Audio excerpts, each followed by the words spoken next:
Hola, ¿qué tal? Camilo Aranda de Cetris. Estamos en el quinto video. El cuarto video fue de formulación de proyectos para pasar posteriormente a la evaluación de proyectos. Pero considero fundamental y muy relevante conocer la diferencia entre el valor real y el valor nominal. En un país promedio, el rango saludable de inflación va de la mano con el desarrollo económico y está entre el 2 y 3%. Si yo tengo 10 millones de pesos en mi cuenta corriente actualmente, que al día de hoy son $12.000 aproximadamente, julio del 2023, yo esos 10 millones yo no los toco. Al final de año voy a tener 10 millones de pesos. ¿Pero es tan así? Si al final de ese año yo veo la cuenta bancaria, tengo ese mismo dinero, pero es porque nominalmente no ha aumentado ni disminuido mi ahorro. Aunque realmente la capacidad adquisitiva ha percibido algún efecto. Parece que sí. A una inflación del 3%, lo que alcanzaba a comprar en un año con esos 10 millones de pesos, ahora cuesta 10.300.000 pesos. Por lo tanto, lo único que logré es perder capacidad adquisitiva. Que por muy poco que sea, existe algo que se llama interés compuesto, el cual puede jugar a nuestro favor, pero también muy en contra de nosotros. Por ejemplo, esos 10 millones de pesos que teníamos ahorrados, los vamos a seguir teniendo en el futuro. Solo va a ir variando el valor presente en los cálculos, según el número de periodos o años que lo tengamos congelado el dinero. Esto va de la mano con la siguiente fórmula, que es el valor real igual valor nominal dividido 1 más la tasa de descuento elevado al número de periodos, que ya mencioné que pueden ser los años, o depende del periodo que ustedes lo quieran tomar, y siempre y cuando tengan claridad cuál ha sido el nivel inflacionario en ese periodo. Si lo aplicamos, esto significa que con 10 millones de pesos hoy, a una tasa de inflación del 3%, mi capacidad adquisitiva disminuye a 9.708.000 pesos aproximadamente. En otras palabras, aunque mantengas el mismo monto nominal en la cuenta, la capacidad adquisitiva va a ir reduciendo debido a la inflación. Esto significa que no están creciendo los ahorros al mismo ritmo que crecen los precios de los bienes y servicios. Y por lo tanto, como repito, se pierde poder adquisitivo. No en billetes, pero sí en poder adquisitivo.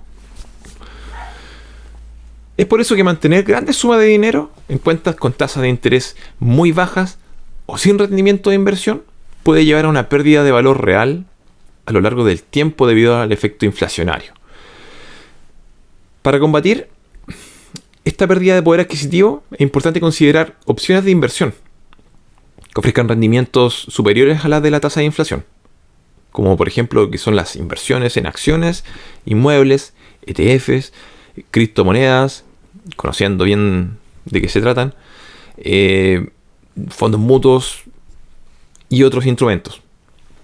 De esa manera podemos preservar el valor de nuestros ahorros y optar a ganarle al valor inflacionario de cada país. Vamos a pasar a mostrar, para que quede bien claro, la diferencia valor real, valor nominal. En el año cero, en un país con una inflación normal del 3%, tenemos que ya en un año 10 millones de pesos pasan a ser 9.708.000 pesos, con una diferencia, una pérdida de poder adquisitivo, ojo, no en billetes, de poder adquisitivo de 291.262 pesos. En el año 10, de tener ahorrado esos 10 millones de pesos en una cuenta de ahorro, una cuenta corriente, sin generación de intereses, tenemos una pérdida de 2.559.000 pesos. Al cabo de 20 años, este ahorro ya pierde casi la mitad de su poder adquisitivo. Imagínense tener las pensiones o lo que uno tiene como ahorro futuro para envejecer en un instrumento con una tasa de interés muy baja o casi nula. O sea, perderían gran parte de lo que es su patrimonio ahorrado. Ahora, Esto es una inflación saludable. Normalmente las inflaciones van de ahí para arriba.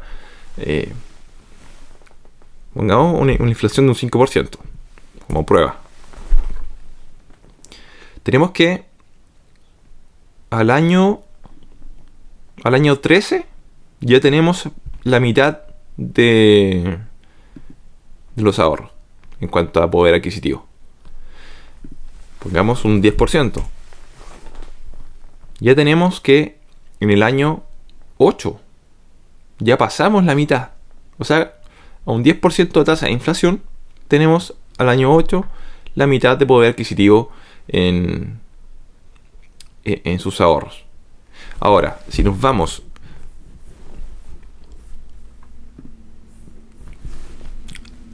a buscar a Google tasa de inflación Chile 2022,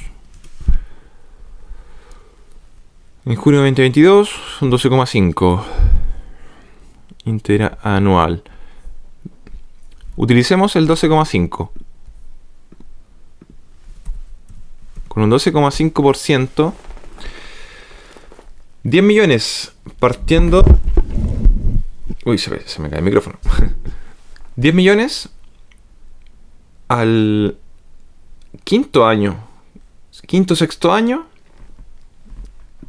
ya pierden capacidad adquisitiva a la mitad. Van a seguir teniendo 10 millones de pesos. Solamente que pueden comprar la mitad de lo que podían comprar al inicio con 10 millones de pesos. Hay países con un nivel de inflación pero terrible. Veamos. Tasa de inflación de Argentina.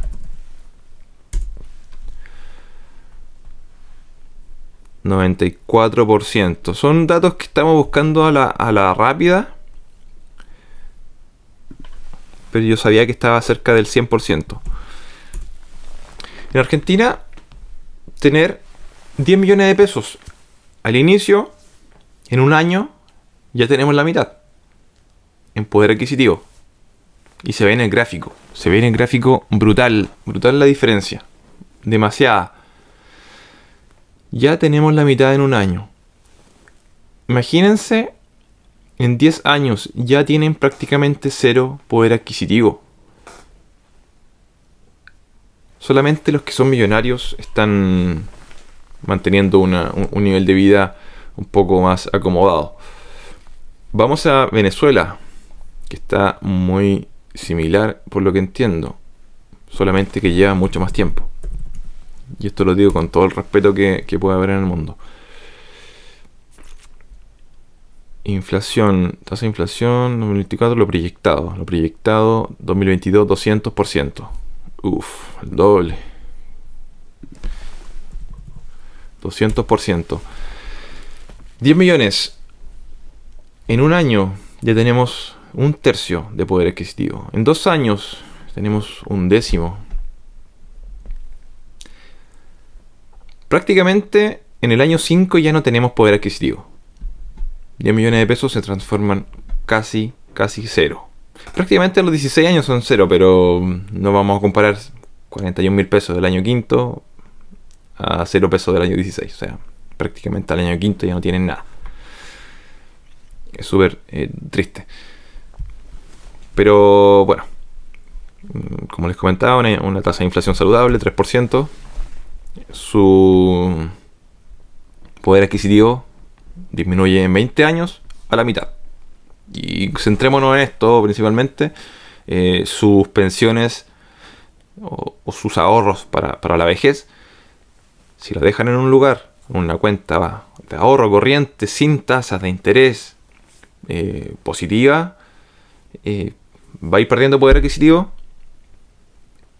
dado que, bueno, sí, el dinero va perdiendo poder adquisitivo, solamente que hay que ir aumentando ese monto, esos 10 millones, aumentándolos mayor a la tasa de inflación. Entonces, si tenemos una tasa de inflación del 3%, hay que ir, ojalá al 3% una tasa de interés positiva, de ahí para arriba, para poder decir que realmente le estamos ganando o estamos aumentando nuestro patrimonio, ¿ya? Pasemos a hablar ahora de cómo el interés compuesto juega a nuestro favor. Existen tres tipos de interés: el interés lineal, el interés compuesto sin inversión posterior y el interés compuesto con inversión constante. El interés lineal es el más simple, básicamente lineal. En los 10 millones de pesos, una rentabilidad del 3%, cercana a la inflación, nos da 300.000 pesos anual. Eso sería de los 10 millones, al año 2 tengo 10 millones 3, al año 3 tengo 10 millones 600 y así aumentando. El interés compuesto sin inversión posterior, tenemos un efecto bola de nieve, sería el 3% de los 10 millones, luego el 3% de los 10 millones 300 hasta llegar al año 20. Nada muy diferente. Cuando la tasa de interés es tan baja, no se nota gran diferencia entre el interés compuesto y el interés lineal, pero sí vamos a mostrar que normalmente un instrumento que puede tener mayor rentabilidad, y en ese caso se nota mucho la diferencia entre el interés lineal y el interés compuesto sin inversión posterior. Tenemos por último el interés compuesto con inversión constante. El interés compuesto con inversión constante es lo mismo que el interés compuesto sin inversión posterior, pero mensual o anualmente estar inyectando recursos. El interés compuesto con inversión constante, en estos 10 millones de pesos, generamos una inversión anual de 2 millones de pesos o mensual de 167.000 pesos. La magia del interés compuesto se mezcla con la magia de la inversión constante. Y vamos generando un efecto bola de nieve que multiplica por mucho lo que es el interés compuesto sin inversión posterior y aún más lo que es el interés lineal. Tenemos acá un gráfico de cómo comparamos estos tres tipos de interés. La más baja es el interés lineal, la intermedia es el interés compuesto sin inversión posterior y la más alta es el interés compuesto con inversión constante. Si modificamos la tasa de interés a, por ejemplo, un instrumento que pueda dar un 8%, como por ejemplo rentabilidad de un departamento, que eso da entre 6 y 7, un instrumento como un ETF, que sería una bolsa de acciones en Wall Street, un paquete de acciones en Wall Street, por ejemplo, como el S&P 500, tenemos un 8%. Tenemos 8% y acá también lo cambiamos a 8%. Ya vemos que la diferencia entre el interés lineal, 25 millones de 200, y el interés compuesto sin inversión posterior, ya se nota demasiado. Acá es donde realmente hay una diferencia de casi el doble. ¿Y para qué decir lo que es el interés compuesto con inversión constante? Ya se triplica casi. Así es que acá podemos notar en un instrumento relativamente seguro, constante, como el S&P 500, que es un índice de las 500 acciones con mayor capitalización bursátil de Estados Unidos, tenemos un promedio de 8% histórico de rentabilidad anual. Acá podemos ver entonces la diferencia, una tremenda diferencia, que quizá en gráfico no se ve, pero no se refleja tanta la magnitud en cuanto a la diferencia de interés lineal con interés compuesto sin inversión posterior, pero es una tremenda diferencia porque casi lo duplica. Es harto. Imagínense, tuvieran, no sé, invertido 30 millones de pesos, se ve mucho más la magnitud, mucho más. Y el interés compuesto con inversión posterior no tiene discusión, tiene mucha rentabilidad. Ahora me voy a salir un poco de lo que es la formulación y evaluación de proyectos para hablar de las posibilidades de inversión donde pueden refugiarse y ganar la inflación, que es un área un poco más de de finanzas personales, pero igual se puede analizar. Estos instrumentos yo los había tocado ya en un video anterior, pero es bueno poder repetirlos. Es una buena opción dar énfasis a que existen instrumentos que pueden ganarle a la inflación.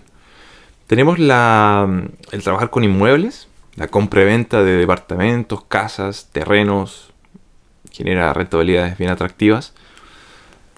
El arriendo, compra de inmuebles para poder arrendar, y desde las rentas es una muy buena alternativa también. Depende mucho de varias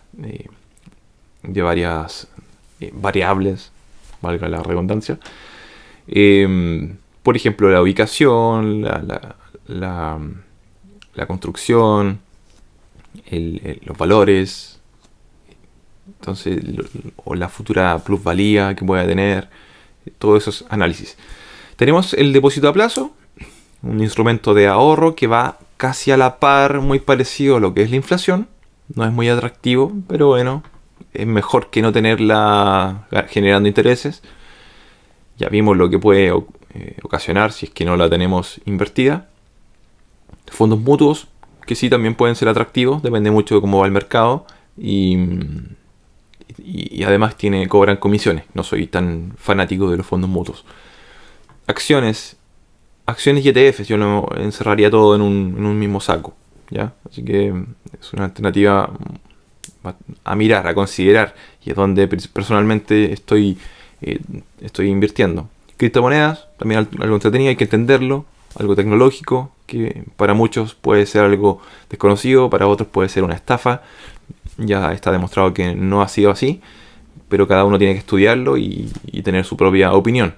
Tenemos el crowdfunding, cuando no tenemos la capacidad para comprar un inmueble, por ejemplo, pero si no podemos reunir con otras 100 personas para comprar ese inmueble, revenderlo y sacar la ganancia.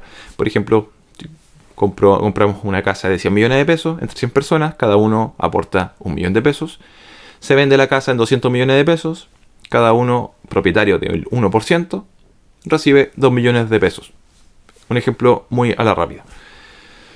El Capital Venture, invertir en startups, empresas disruptivas con capacidad de escalamiento y crecimiento a nivel mundial.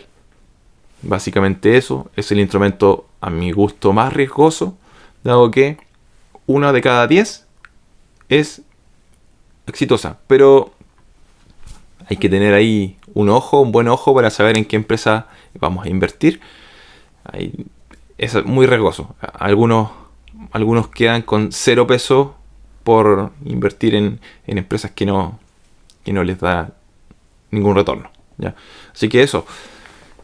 Por mi parte, estamos listos, ok, y me gustaría que pudieran dejar en comentarios qué les pareció el video, a ver si queda más claro. Hablamos de la formulación de proyectos en el video anterior, pasamos a este que sí salió más largo, pero es necesario poder explicarlo para poder también pasar a las siguientes etapas, que son evaluación de proyectos, ¿ya? Así que eso, nos vemos, que estén bien, un abrazo, chao chao.